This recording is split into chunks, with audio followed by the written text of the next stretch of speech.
What's the deal, everybody? Welcome to episode 5, Leaders of the Village. I got a very special guest here, JerJuan Howard, my brother from Umoja Village. And man, I got to give a little bit of a background. Man, I remember Western, right? Western Michigan, bro. Western Michigan. So I was at Western Michigan for some, after I got put out of Central Michigan. And I remember, I was IOTA, the frat life in Western Michigan is a world of its own if you've been there.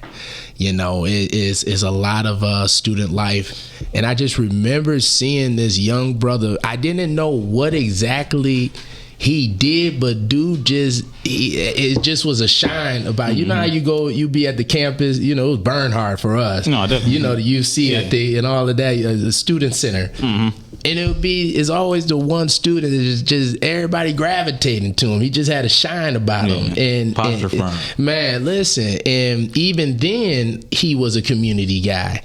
And, we weren't best friends. I always seen it was always a what up, we would see each other and crossing through the, Western lifestyle. But dude always just had a shine and a light about him. And to see what you're doing now, I want to give some highlight on the organization and the village that you're running and just all the stuff that you're doing. So let's get off into that. What exactly is the village? I want you to say it because we want to say it correctly, and your life's work and currently what you're working on right now. For sure, man. Well, first, thank you, bro, for that intro. Of course, man. I appreciate that. We got to give our brothers flowers, man. It's time to give them flowers while they're here. So that's why, man. No, that's real. And just piggybacking off your story, I was the president of the Black Student Union at that time of Western. BSU. And we was on campus advocating for retention rates being low amongst black students, graduation rates being low. And we were trying to hold the university accountable for how we changed those systemic things. And I think we had some small wins in that regard. And that translates well into the work that I do now.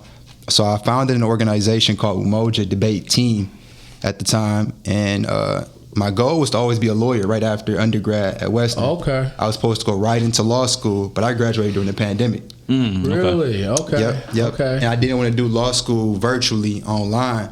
And so while I was waiting for them to lift the virtual hold, okay, cool, I'll go back in person. Yeah. I started this organization just as a result of reflection. So I was in the Army too, bro. I'm a veteran. I served 6 years in the Army National Guard. Thank you for your service, man. Yeah, man. Now it all makes sense. So the discipline. And I want to ask you, before you even get too deep into that, I want to ask you, before you even got to college, what was that resolve like? How did you build that resolve to become the Black Student President of the union, and how do those things all connect the dots? Man, I think it's all tied in. Exactly how you just said. It's people be asking me, how'd you get to this point? Is it one person? It's really like a collective of life experiences, mentors, and everything else. But in high school, I was a real chill, laid back person. I knew everybody, you know what I'm saying, but I wasn't outspoken. I wasn't giving speeches in front of the crowd. I wasn't the class president or nothing like that. But I took a debate class in high school, and I liked it. I wanted to become a lawyer at that point. And I still wanted to help our people through that avenue, you know what I'm saying? So it still was some pro-blackness there. But in college, I met a dude named Khalil Mazi. He was the president of the Black Student Union before me. Okay. And he the one that kind of got me on the Black History tip for the Black Panther Party, Dr. Carter G. Woodson. We started reading more into that, Frederick Douglass. So my ideology, around how to get there was sharpened. Again, the love for our people was already there as I was in high school. But the methods of how to get there, be strategic about it, that was developed while I was in college. Oh, you were studying the math. Shout out to Western Michigan, man. Yeah, shout out to Western. No, real talk. Real talk. Real talk. That Black history, because, man, I'm going to give it right back to you. But learning, man, I learned about Black history while I was at Western. I thought, most of us is slavery and civil rights. Fuzz. You remember Fuzz? It was a little bit time before. Taught me all that stuff, African history, all that. But back to shout you, out to Fuzz, man. Shout out to Western Michigan, man. Yeah. Man, we going to a institution and learning about ourselves there, man. It's powerful. Yeah. I think, man, I learned just as much, if not more, outside of the classroom in college than I did in. Real talk. And just the people and the experiences. Western as a institution, it's a whole other world. It's a whole other world. But the people there, I think, it's something special about Kalamazoo. You know, flat out, I really enjoyed that place. I mean, to not. Let's just be honest though. Kalamazoo is a large black population there. Mm-hmm. So when you are coming from a Detroit, a Battle Creek, a Jackson, Chicago. Remember, Kalamazoo is in the middle. Then there's Gary, Indiana too. All of that. So Kalamazoo has rich, it's a middle point of just. You know, culture meeting there, you know, and I love that school, man. I truly did. I love that school. Yeah, man, I learned a lot. But yeah, man, so continuing it on, I started the organization, came back home, 2021. I graduated December of 2020 from Western Michigan with my degree in criminal justice. Supposed to go right into law school, plan shifted. I started Umoja. We didn't really start programming for real until 2022. We made our way into our first middle school, and my goal with this, I wanted to just teach the kids the basics. You know what I'm saying? Kids was glued to their phone and everything. Why debate? Else. What was it? Let me. Yep. So, like I said, for me, man, it taught me how to talk to people. It taught me how to articulate myself. Again, I always had good grades, but the articulation points was sometimes missing there. How to be confident as a public speaker, how to enunciate my words, you know what I'm saying, my speaking pace, I'm sorry, not to be too fast or too slow, my tone of voice, all of these soft skills that make emotion, you know what I'm saying, all of those things, how to be charismatic on stage or to tone it down. It taught me all those soft skills that make somebody a good communicator and be able to relay a message. And I seen that was a gap, especially during the pandemic for kids. Yes. You know what I'm saying? They was glued to the phones, the tablets, everything was virtual. And like I was teaching at that time at Marcus Garvey, ironically. You were teaching. You know, I was a gym teacher. Yeah. So I dealt with the kindergartners on from the 4th graders, and you know, that's a school that stands on all of those Kwanzaa principles that we talk about. So, and that was the thing that shifted me from the school, because virtually, how can I do gym virtually? Yeah. You know, and that, to me, that was, you know, that kind of took my mind to like, no, I got to shift into something different. Bro, so I'm telling you, man, and also too, even more deeper on what you're saying, bro, debate is proven to be like a prerequisite for leaders. People don't know that Malcolm X, in his autobiography, wrote about when he was in prison, he was on the debate team. We know about Malcolm's transformation that happened while he was in prison and everything. That's where he became, you know, Malcolm X as we know. But he said debate was what he called his baptism to public speaking. So how he was quick on his feet, how he could think of an answer or what somebody was going to say before they even said it almost. How sharp he was. Exactly. That he said that, not me. He said that debate was a big piece of that part of him. You know what I'm saying? And I think too, that's why I wanted to reach out to you, because the power of it to teach that to black men and black women, just black people. I have a feeling that, you know, we are highly emotional people. We're spiritual people. We feel things. And I think from history and culture and just how we are dating back to the, you know, the motherland and all that, we have those conversations. But when we don't feel heard, you know, that's when we seeing those stories out in the hood and everything. And the core of it was disrespect. Or he wasn't listening, or he wasn't feeling what I was saying, or he violated. And when this situation happens, when you have and I don't want to say a culture, but if I was raised in a household where the culture was, if there's a conflict, we're not about to talk about this. We're about to go and we're gonna throw hands. And that's the only way we know. We're gonna get the hand. We're gonna throw hands. We're gonna so.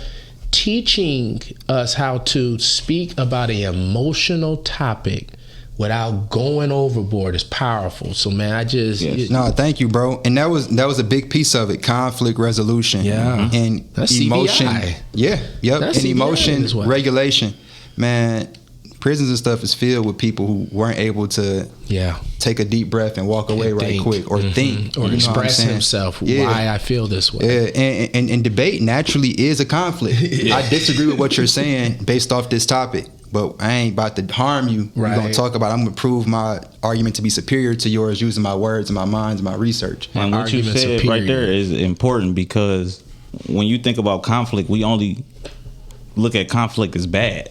It's only one-sided, and conflict can be great in a lot of different areas. You know what I'm saying? Because you expressed exactly how you felt about something, and you gave me a perspective that I might not have thought about. It's empathy, bro. Yeah, empathy. So, man, I could talk all day about all of the integrated skills that debate teaches, but empathy is a big one. It makes you, and we make our kids debate both sides of a topic. So, for example, say if they debating, that's great. I don't know, something like TikTok should be banned if you're under the age of 18. We make them be on the affirmative side, meaning they agree with it, and they must debate the negative side too. Yes. So through that, you research and you just develop empathy. So the skills they get, you got to see both sides, bro. And the skills you get during debate, they translate to other areas of life. Right. Yes. That's the most important piece. They translate. So if I can understand why somebody feel that way about TikTok being banned, you can't tell me I don't understand, what bro emotions is when they be doing that. So it just makes you a better communicator overall. Again, the vehicle that we use is debate, but the destination is all these transferable skills. And I remember he mentioned, because we had him come to the building, and we still got to work on that too. We on that. We gonna do that too, bro. You got to come by to the building and teach these young boys. They love to debate everything. I know, bro. I'm gonna come through, man. They come and debate anything, man. We come up with a rule. They said, but this isn't. You're violating all of us for one man, and then we got to go into the philosophy and everything. But what I just appreciate is, because I remember he said, man, I just want people to learn how to be able to communicate more. And just us as a people, I think one of the first starts, and when we're talking about community, and I always say there's no way to get community without our minds right. One part of community and getting my mind right is I got to learn how to communicate with other people. And a lot of our, when we're coming up in some of the households that were made, we weren't taught that skill. Yeah. So there's another layer of it is a black man teaching a skill. Be calm. Okay, I get they said that, but why? One thing I can't say is when people get to yelling, man. When we having a conversation and you don't like what I just said, so now your voice is, I'm hearing your voice shake. Now you're getting louder and louder, and then the body language, now the conversation isn't productive anymore. You're moving, so that debate teaches you to be still. Say your point. Say what you need to mean. Why did you say your point? And so I just think for just the black community, you got a different angle from it that I have to say I haven't seen in the city. I'm just going to be honest. Thank you, bro. A debate league, and my purpose of that is to teach people how to communicate better, our community members. Man, it's so coded too. Man, like I wish I would have brought the notebook when I first started the organization. It's pages and pages about what I want the intention to be, what the intent behind our curriculum, the debate topics, all of that stuff. Because what I learned as I was mapping it out, like, bro, we got people who are extremely talented, that walk amongst us every day in the hood, at the liquor stores, all of that, bro. Extremely talented, gifted minds. And in that piece, with them being so gifted, to make something really go, it takes collaboration. It takes, all right, you might be good at marketing, I'm good at admin. You might be good at program execution. Yes. But that's a communication piece that has to take place for us to get this thing to go forward. Yes. You know what I'm saying? And that's the main thing. Everyone has a role, but without communication, nothing happens. So we got talented folks in different pockets of this city and within our culture and our race in general. But it's a disconnect, and part of that is communication. So again, debate is just a vehicle for a transferable skill. We train their minds to think about these things now. We'll be all right when it comes to other areas that our community needs to move forward. And one piece too that I have to say is, I said this in a group one day, I have never seen anyone grow without challenge. Yep. And at the core of a debate is I'm challenging what you think. It makes me uncomfortable. It makes me step outside of my comfort zone to express myself. Can I ask you though, what was it like setting up the organization? What was because I know you got to go through filing things, and you got to organize and write things, and then it might be one day you might have did something more productive one day than the other, then you feel like I got to get on. What was that process like, man? It's a marathon for sure. So we are 501c. Shout out to Nip. So we are 501c3 nonprofit. And so you got to file with the IRS. We have to go through the paperwork. In order to start, you have to have a secretary, a treasurer, and a president, basically. So we did that, all of those things, the paperwork filed. Then it's a whole nother program side of things that go along with it. And it's annual reporting. So when people start nonprofits, most of the time, especially from our community, it's because you have a passion to want to do good. You know what I'm saying? You don't typically understand all of the business side that go along with it. Yeah, seriously. And bro, I bumped my head having to learn that part. Again, like you thinking it's just, I'm about to go work with some kids. We're going to be all right. You know what I'm saying? And we do that. But it's a whole back off.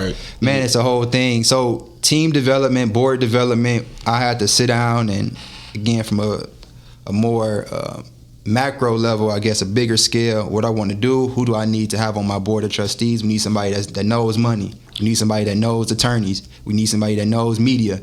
We need somebody that, you know, and I had to map out a team based off my network of who would be able to make this thing go forward.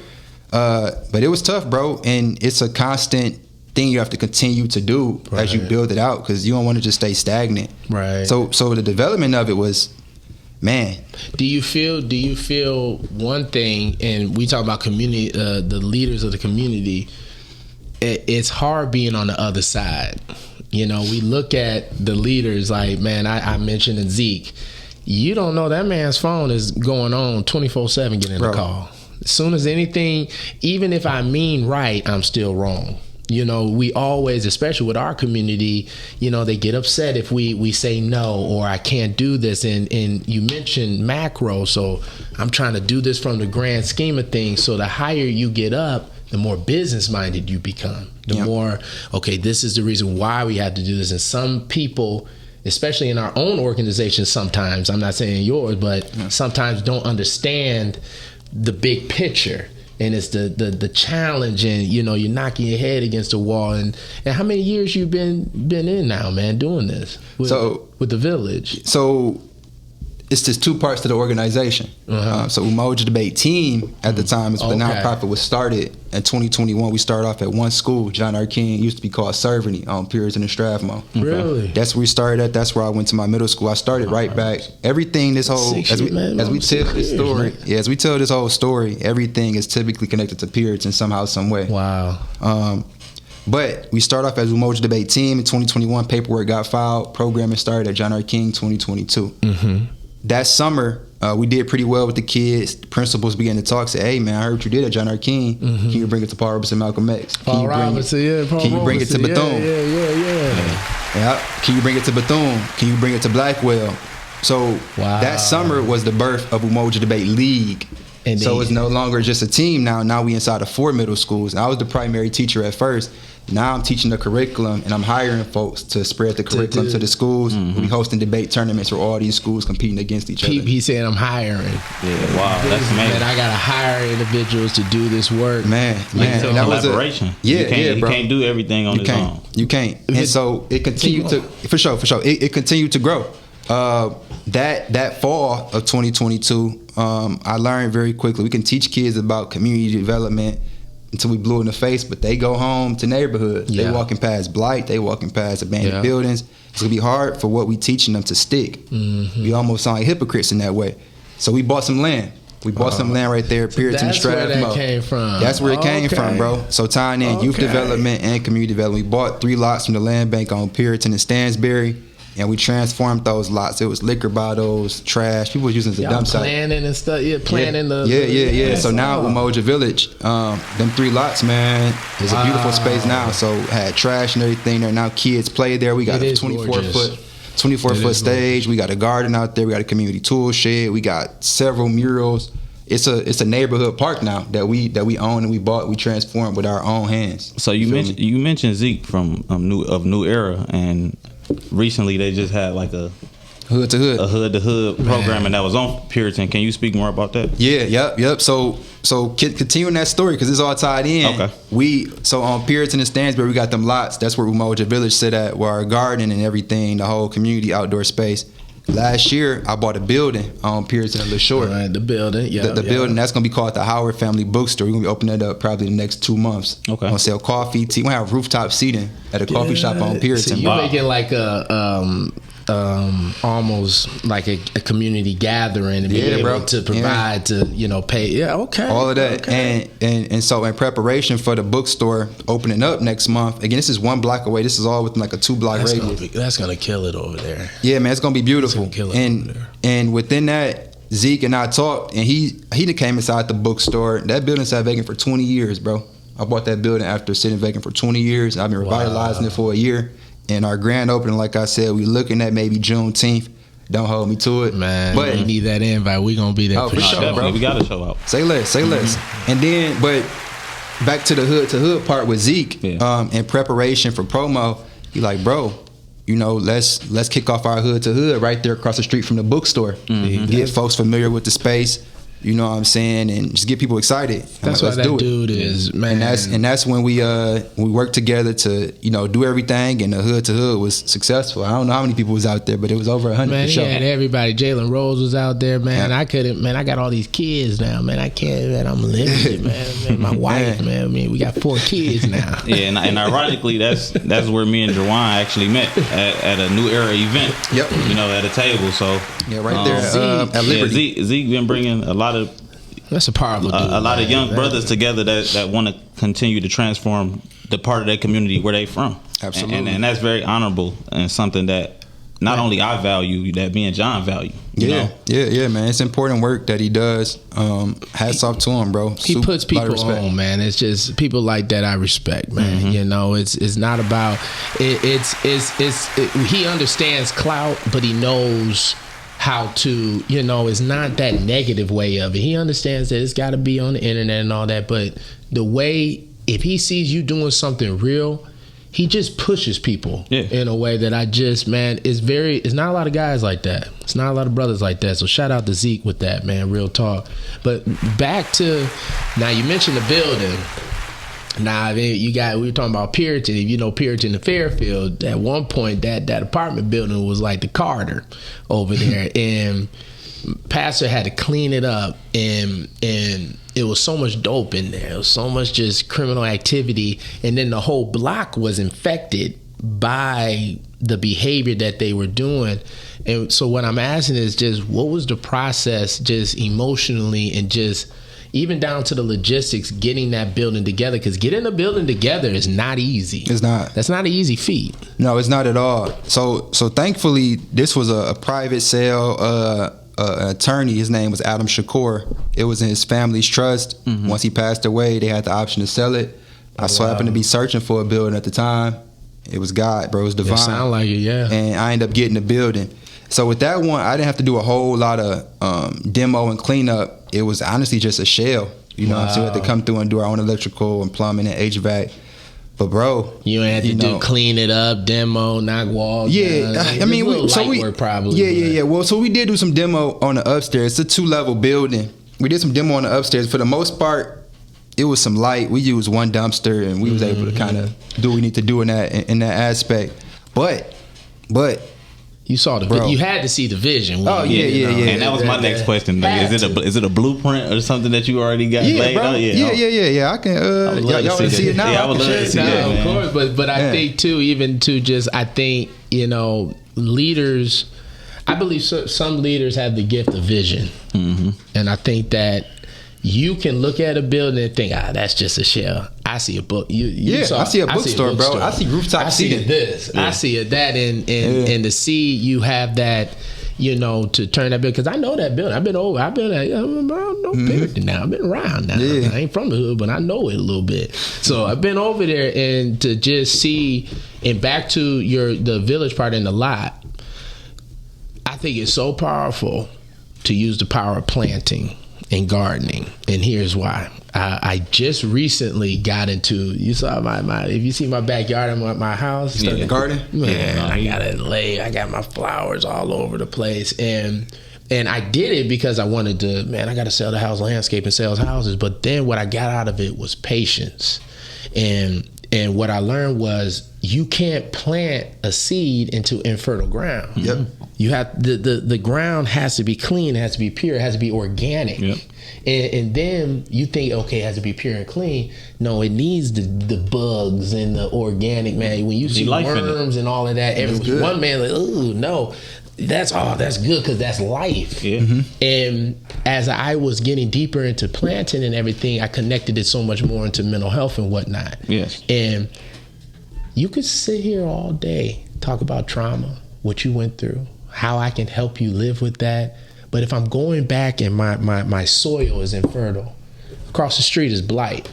There's a liquor store on every corner down the street. I can't even go to I walk past 5 liquor stores before I see the grocery store. Yeah. I think helpers, and that's why I just appreciate your approach with helping, and I appreciate Zeke's approach because it's real. We could talk about this stuff all day long, but what is actually going on in the community?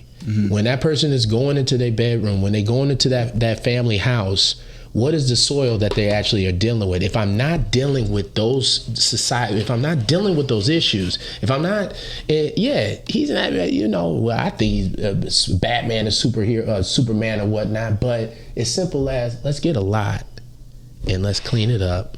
And let's put some let's put some plants there. So when the young boys when they go to the bus stop, they see something beautiful on May 16th at 7 a.m. Yeah, you want to come check it out. Growing. Bro, that's so important. You know what I'm saying? Your environment, what you see, it literally, like, it trains your mind to think a certain way. Exactly. If all you see is blight, like you said, that becomes your norm. Exactly. It becomes like this is what's expected. Exactly. You know what I'm saying? And then people come out. This is all I'm worth. Well, and then people come out. You gotta be motivated. I want you to do this, and the motivation is cool. But look, change environments. I just got done watching your presentation out of wherever we were at, and now I'm walking down. I'm on Ryan and something. What do you want me to do? I'm living on East Warren. I'm living on. You're catching the bus, going to the transit center. It's like that. You see that every day. My job, I'm barely breaking even. My kids. So I'm not trying to make excuse for it because I'm big on. Hey, what can we do to make you be the most successful that we can? Yeah. But I'm also realistic. I'm not going to talk this person's head off and tell them a dream that you can do it. If I'm not addressing his environment first. Yeah.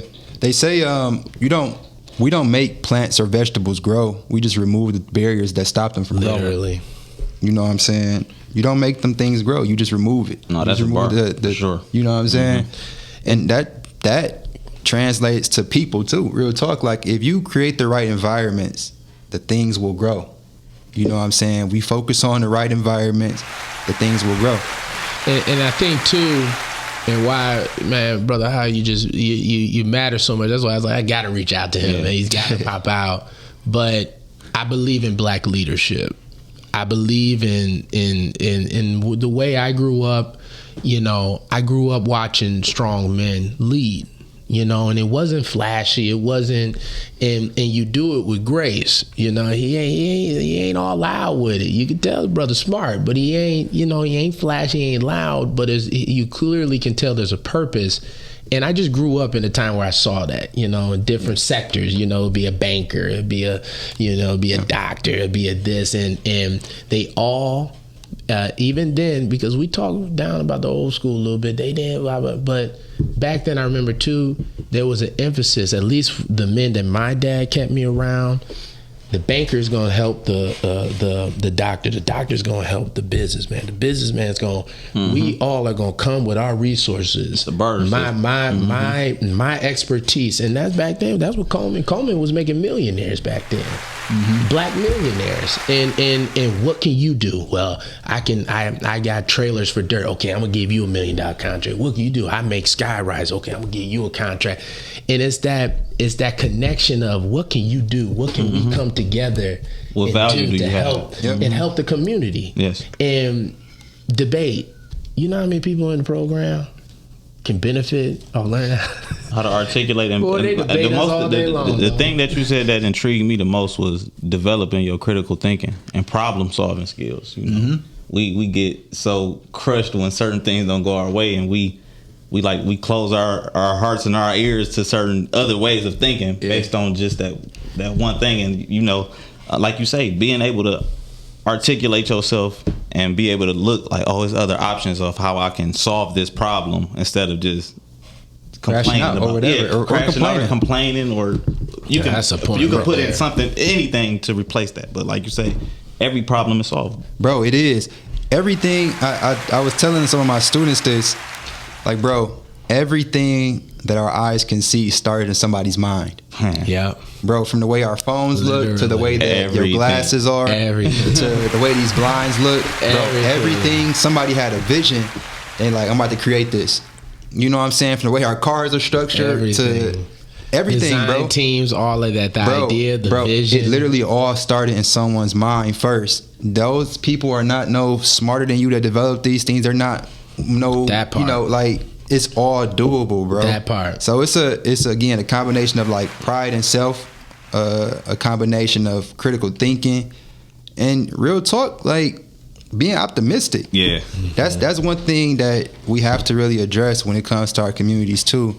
We need people who are optimistic to be able to see that things can change. Like, why can't we have no bookstore on Puritan? See, you feel me? Why can't we do whatever? See. Like, why not? Like, why literally, not? Why not? Yes. What can't we do? Why can't we? Who said we can't? Yeah. And I think too, you guys mentioned a couple things, and you know, the black community, with our community, and in the culture a little bit, I'm starting to see a shift where it's not. We're starting to take the accountability, and if we not gonna do it, who will? Mm-hmm. If we not do it, who will? And it's not as loud, and we know the foolishness always gets the shine and all that. But when you really look into what's going on in the community between Zeke, man, yourself, and there's some other hitters out here, that's doing a lot of great work. I'm just that optimism. I know we can do it. But the first start is we got to sit down and get our minds right and get on the same accord. Mm-hmm. There's no nation without this. In that debate side, okay, you feel this way, why? Well, I feel we should be, you know how we get so emotional. Yeah, but it's a skill too, bro. That's what I'm saying. Like, with debate, it prioritizes intellect. Mm-hmm. Intellect will be the prevailing thing that wins a debate. Mm-hmm. Like, that is the number one thing that'll win. And if you take that structure and you put it into community leadership, intellect and vision will still be the same thing that is priority. You feel me? So if we're able to convince our people and change the code, not even convince, it's gonna happen regardless. Like, this is going to happen, bro. These things are going to happen. And and you asked the question of we the ones that's going. What'd you say? We not waiting on nobody else to do it. We ain't looking for nobody else to do it. No, not at all. We everybody that I've been seeing, and I've been hearing a lot of different generations saying things are getting worse and this is that and that. And what I've been seeing is a booming renaissance on every level in every industry. Yep. With people that's peers of mine, and you know, it's a beautiful thing. So, like you say, the representation of seeing it and speaking on it, and coming from like you say, a level of mental health, and what are the challenges for each industry that we looking at mentally.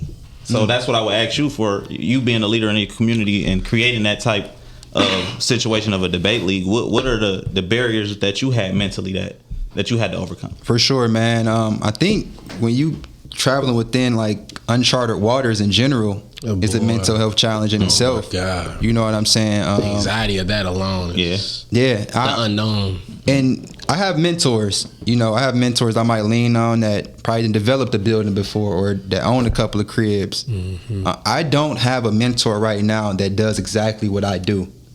And so that in itself, you know what I'm saying, leadership can be lonely. I think that's across any industry. Hold on. Now I gotta. Hold on. Before you started to get John, he hit it. He talking my life now. He hit the nail right on the head for sure. And the biggest part of that is having that mentor, somebody who's done something. Not necessarily, might not have been exactly what you've done, but had certain level of success to be able to talk to them about levels of business or level of mindset to get you past certain things. And that, some of that had hindered me just dealing with the certain levels of suppression that I had. You know, I felt like I had to deal with everything on my own. You know, just based on my upbringing. But I realized, like, no, you so social, bro. Like, it's more people going through what you going through. Absolutely. Than anything. So, man, thank you for that, for sure. Man, hold on. Go ahead. What he said was, you know, there's not really too many people that, you know, are doing what I'm doing. And listen, man, at the age that I'm at, there's not, you know, me being with Lake Ridge, you know, Lake Ridge is one of the largest housing agencies in Wayne County. Like, we bed upwards of there's 90 to 100 people in the program. They live with us. So I deal with everything, their medications, their mental health, the everything. And A to Z. A to Z. A young mortgage banker can find another mortgage banker. You know what I'm saying? Like, hey, what did you go through? For me, most of the people that are in the clinical, you know, the clinical game that I'm in, they didn't start at my age. And that's another thing I was gonna say. Your age, like, I was gonna bring that up. That's one of my things too. Ageism is a thing. I don't care what no one say. You know, that, man. Listen. One thing that I've come across is mentors. You got to be very discerning of the mentor that you choose, and I've just been so blessed to just have just amazing mentors. But man, when you a young brother and you trying to get to it, man, they be hating on you, man. And, you know, and they be some of that. They be, you know, and they throw jabs, and but the loneliness part is like, I even talked to my dad. My dad was like, I ain't gonna lie, man, I wasn't your age dealing with what you got on your plate. I can't tell you what you know, all I can tell you is this. But the piece that I learned is I'm getting that experience, so when that young brother come in front of me, I know what to tell him. Exactly what to tell him. Unfortunately, it's not unfortunate, it's more I was chosen to be the teacher for the next for that next, you know, phase, and it is lonely and the anxiety of the unknown, because it's on me. You know what I'm saying? But it's a good pressure. It's beauty in that too, though. No, it's a lot of beauty in it, and because, like you say, it being unknown, you don't know how big it can become. Yep, that's a good point. It's especially like you said, from where Lake Ridge came. I watched Lake Ridge really grow into a space. We had like 5 clients at one point. We was happy if we had 10 clients. We were like, ooh, we got 10. Now we sitting there, cut and take off. There's too many of them coming in. Cut it off, cut it off. And like you saying, like, it's a pleasure to be a young brother in a therapeutic setting with guys that's your grandfather's age, or you know, or your uncle age, or your own age, and to see the levels of respect that you gain mentally from guys that'll take heed to what you say. Yeah, based on where you at mentally, you know, that where that can easily be rejected in previous generations. You know what I'm saying? No, that's a bar. That's a bar. And I would say even I was reading Booker T. Washington's. He has an autobiography called Up From Slavery. You know, founder of Tuskegee Institute and everything. And when he was founding this HBCU way back when, over 100 years ago, he was talking about the pressure of building something new. And he was saying it's not just pressure for him to build it, but he felt like the pressure of the race was on his back. Like, if he failed, it wasn't just Booker T. Washington that failed, it was the black race that failed at this. And I don't have that type of pressure on me per se, but I do believe that this mission is so important that it is heavy. You know what I'm saying? You gotta be very delicate with how you handle it, how you represent yourself and others. Add in the fact that I'm young in there too. Yeah. You know what I'm saying? It's pressure that comes along with it, but like you mentioned, pressure is not always bad. It's a good pressure. I don't know how to have a life without expectations of me. Man, listen. You know what I'm saying? I don't know what that feels like, and I don't want to know what that feels like. And it's a blessing to have those things on our shoulders, because when we asked to step in this arena, you know, you didn't know what's gonna come your way along the way. So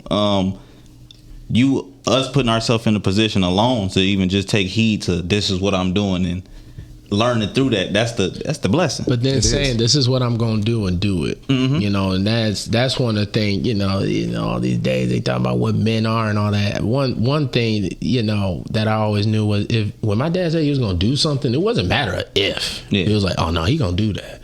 So if he went outside and said, I'm gonna change this whole landscape, I'm gonna knock these trees down, all that, we not gonna sit there. He just talking. No, he ain't playing. Like I gotta actually prepare for what he's actually about to. Yeah, you know what I'm saying? 1,000 things out and bro. Like, just the fact and the fact that y'all had that understanding with y'all father just shows again how thorough he is. Like that is a great honor for a man to have, for you to be able to say. Because some people you talk to them like, bro, I'm about to do this, and be like, all right, bro, I believe when I see it. Yeah, so to have that expectation, you know, that's honorable for a man, his sons to understand it about him. That's a huge deal, bro. And that's what I'm saying. It's a good pressure. And you know what the flip side of that? He got flack for that along the way as growing up. Like you was already with a silver spoon in your mouth, and it's like. Why would you devalue somebody whose father put them in a certain level of position to learn something and grow from a situation? You know, and how is that down? And so it's some deeply rooted community that's the stuff. mindset that we. It's some deeply rooted because real talk, bro. That's probably somebody projecting. Like somebody probably wish they had that, and as a result, they don't know how to like hone in towards it. And then so they hurt people, and then it passes on, and people start talking about one another. Because I remember they used the silver spoon. They gave my dad that back then, you know, because his dad they gave my dad. There was an episode or two. They would say, "Don't pick Eddie because his daddy gonna come pick him up and take him to work." You know, that ain't like, that's not a bad thing. Like, that's maybe what for the game, but you know, for him to pick up. But like, even down to just the importance of that black leadership, black mentorship, and then accepting what they're sharing to us to lead us.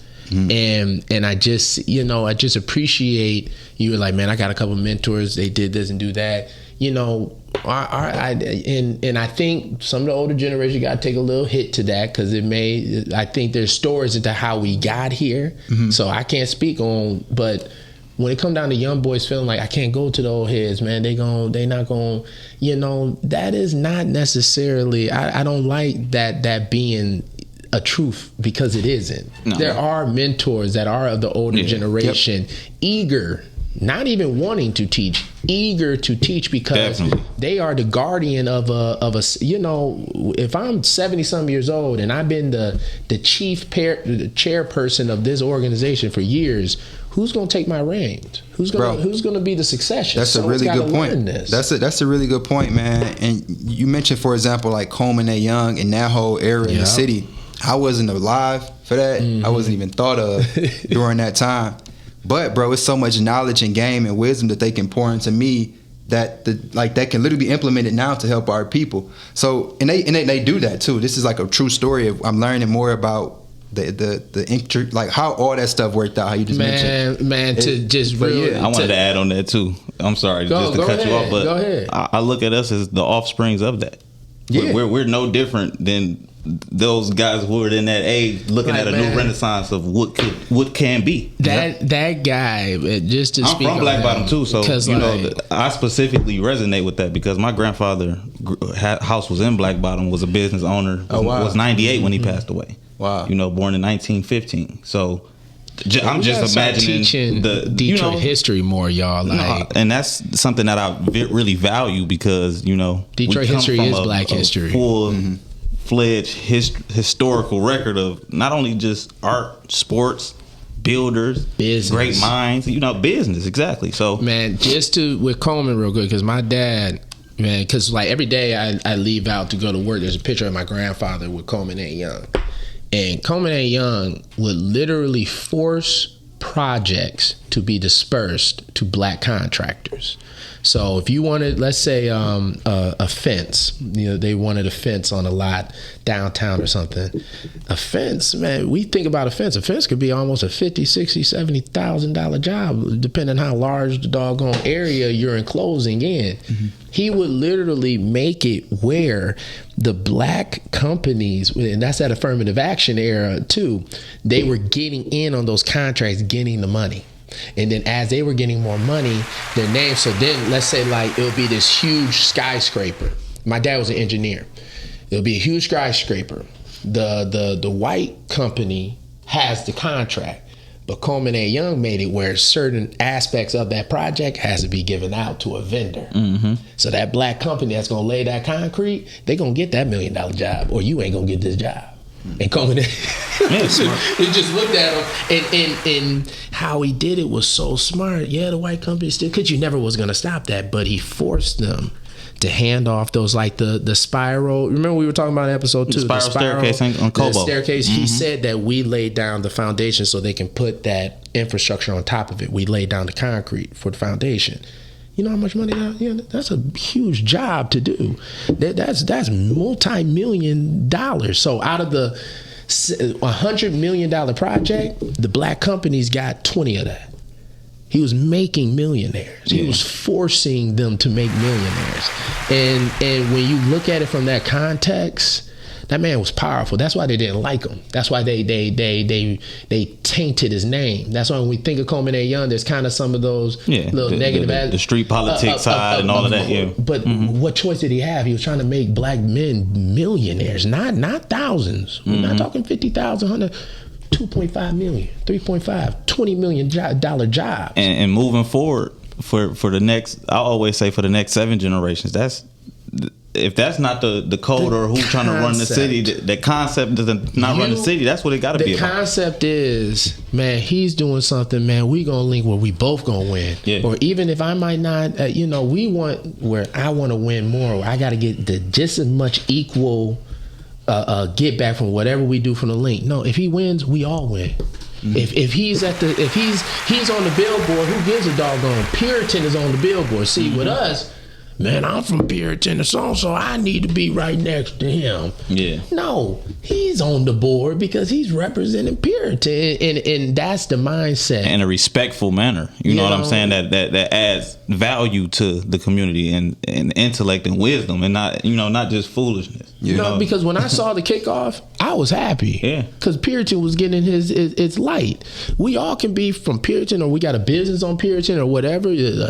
Whatever. And we all win with it that way. Yeah. You know what I'm saying? Like when you think about that, for example, let's use Puritan as an example, bro. You thinking the whole thing. You ain't thinking Puritan and Schaefer. Like it's just Puritan. Puritan is winning. Like we're winning together. It's the city. We're winning together. It's the so I just, man, like I always, like when my dad explained that to me, I think that's why Eric always tell me, like, man, bro, you're one of the most resourceful individuals I know. But like my dad has always called, call so-and-so. I know he can, man, he lay concrete, call him right now. Call him right now. He's one of those types, man, okay, I need to get some t-shirts, man, call Sally and make something. Let me call her right quick. That shoot me. And it's black network. Black bit. I know someone black that's gonna give me this service. Yep. I'm gonna work with them. And hey, in business is business. It's never easy. So we gonna figure out the numbers. Let's figure out how we gonna everybody win, and so be it. But with us, but the shift, and I think with our generation, I truly believe there is a shift happening. I think that we're starting to be more supportive of one another. I think, and it's not as loud as the mess, but I do think just that BS, you know what I'm saying, that everybody get to shine for, we starting to like that. That's not cool. Not taking care of your community is not cool. Destroying your community, selling dope, doing shooting up the whatever, all this negative stuff that's that we've had issues with. You're really starting to see people like, man, that shit is lame. Like, bro, that's lame. Like, man, you weak. Like, that's goofy. And I love that. That means there's a cultural change happening. It's cool to be like brother JerJuan right here. It's cool to have your own agency and talk about having a 501c3, and man, I got my head dinged a couple times trying to set this up, but that's cool. I mean, even like you say, we making mental health cool, to talk about actually knowing how your systems work and to navigate your emotions. Like all of these things are cool. And so I'm just like redefining what is cool. And that's where I'm like, I think that bringing my man, we're gonna get another one too. So don't, man, there's more than many, man. We're gonna keep bringing you out because it's just I just believe that shedding light and that representation of, hey man, there's young brothers out here getting to it, because I'm gonna be 100. I make my own schedule, bro. Same. I go to work. Now that don't mean that I ain't working. Yeah. But I make my own schedule. That's cool. Bro, that's cool. You know bro. what I'm saying? When I get up, if I say on a Monday, man, I ain't feeling, so what I'll do is Tuesday, I'm going a little bit earlier, but I'm gonna leave about 6 p.m. All right, bet that'll work out. That's cool. Mm-hmm. You know what I'm saying? Like, and seeing young guys having their organizations and companies, like, I love hearing that. Yeah, man, my agency, like, when I hear a young guy say that, man, go on, dog. That's what I'm talking about, man. You got a company. Man. This is serious operation. Yeah. So my dad said, man, this ain't no mom and pop, man. This is serious operation. That's my guy, man. But real talk, man, brother Howard, man, we just, man, just appreciate your time. Definitely. You know, coming out here, man. This dude, man, this dude, he booked now. This guy you can't just call this guy out now. Man, I do want to ask one more question before we really wrap it up. As far as you being a leader within with the youth, like, what is your advice for the youth that's experiencing different mental health issues, or just a word of advice of encouragement that you want to share with them? Man, word of advice: you're not alone. Mm-hmm. That's simple as that. You're not alone, and understand that you're not alone. What that means is that it's somebody out there that's experienced something that you've experienced. They might be going through it right now. Find somebody to talk to that you can trust and that can steer you and guide you and wrap their arms around you to help you out in that aspect. But thinking that you're doing these things alone, especially at such a young age, nothing good comes from that. Mm-hmm. So I would just remind them that they're not alone, and then remind them too that they're powerful. They're powerful. I think we have such a unique, and I'm going to speak to Black youth in particular in this part, but we have a unique history, and a history that's beautiful of overcoming. If you are Black in Detroit, in America right now, that means your people have gone through some things, and they've survived. Like, you're the representation of that. You are, and literally, you are the byproduct. That, you are the living byproduct of somebody being so resilient in the face of, like, immeasurable odds. You know what I'm saying? And you here, that's embedded in you. Stick with that, lean into it, and find somebody to talk to. You're not by yourself. Definitely. Appreciate that for sure, brother. Man, let me tell you, this a powerful dude right here, man. I knew since, like I said, back in college, I didn't even know I knew it was BSU. Now it's coming back to me. Yep. But man, it was, you know when you see a shine on somebody. I appreciate what I'm saying, man. And man, I wish nothing. One thing on the show that we do is we big on giving flowers, and then just sending positive energy to your organization, man. We pray for nothing but success, man. We pray for safety. We pray for thriving. We pray for you guys to go nationwide, whatever goal that you guys and your board or your admins you sitting and plotting to do, man. We touch and agree that's gonna happen for you, bro. Man, I appreciate that. Every time. Truly want to give that, man. You're changing lives, man, and your approach is so different. But man, take the time where people can, explain where people can find you, your pages, your websites, the whole shot. Yep. So our Instagram is Umoja Debate League. Umoja is spelled Umoja. Debate League. My personal Instagram, you can reach out to me on there, is JerJuan.Howard. That's JerJuan Howard, HOWARD. Our website, umojadebate.org. A quick Google search, man. We got articles and more podcasts and things like that. Just learn a little bit more about who we are and what we do. The Howard Family Bookstore.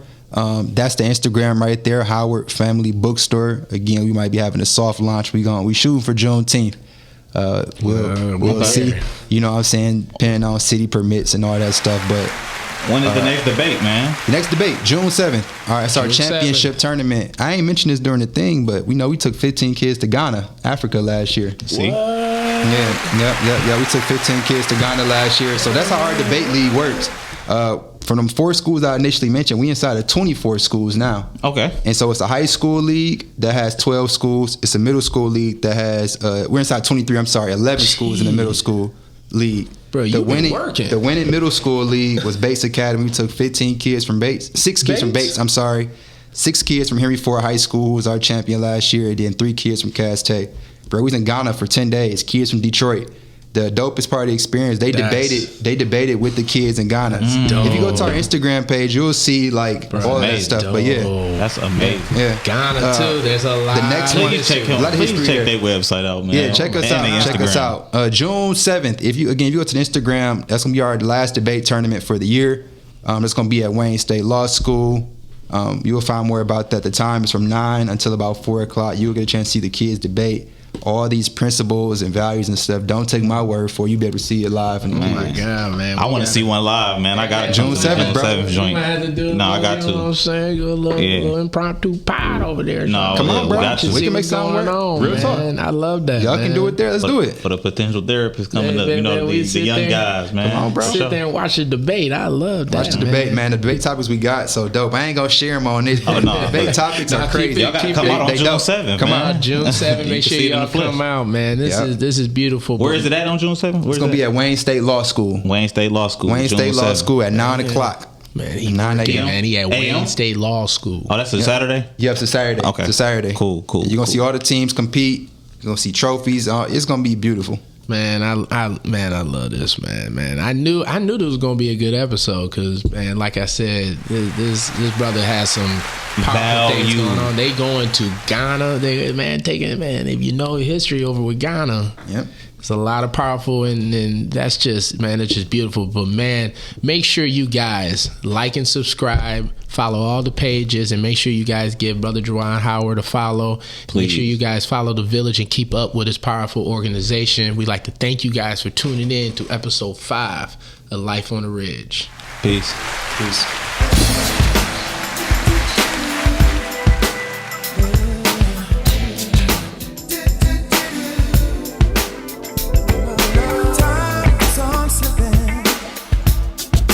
Into